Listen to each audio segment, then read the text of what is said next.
I don't think we appreciate enough just how beautiful and gorgeous God's creation is. Like, I'm outside right now, the weather is perfect.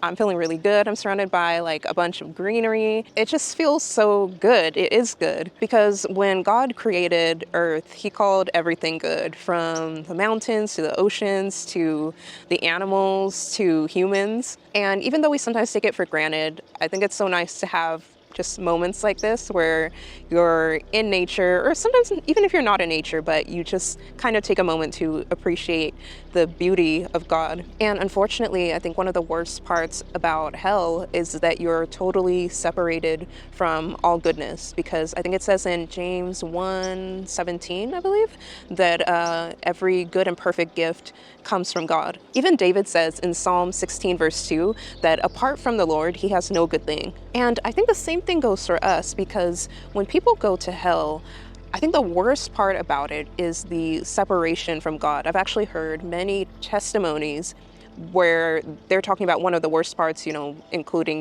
the torture.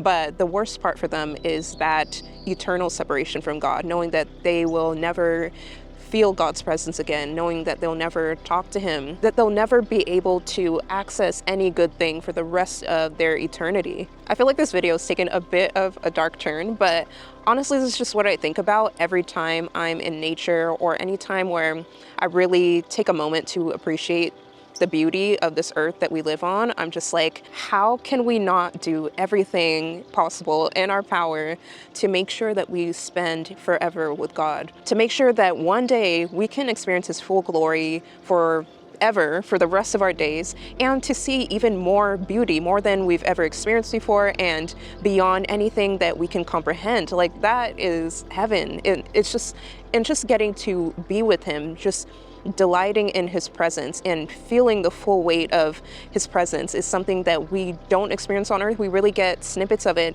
through nature and through fellowship with other human beings, and just in any beauty that we experience here on earth, any goodness. But to think that that's going to be magnified by like 1,000% when we get there, it motivates you. So that's just something that came to mind to me right now. And I also invite you to think about that today, and as you go throughout the day and the rest of your week. And yeah, it's a lot to look forward to as believers.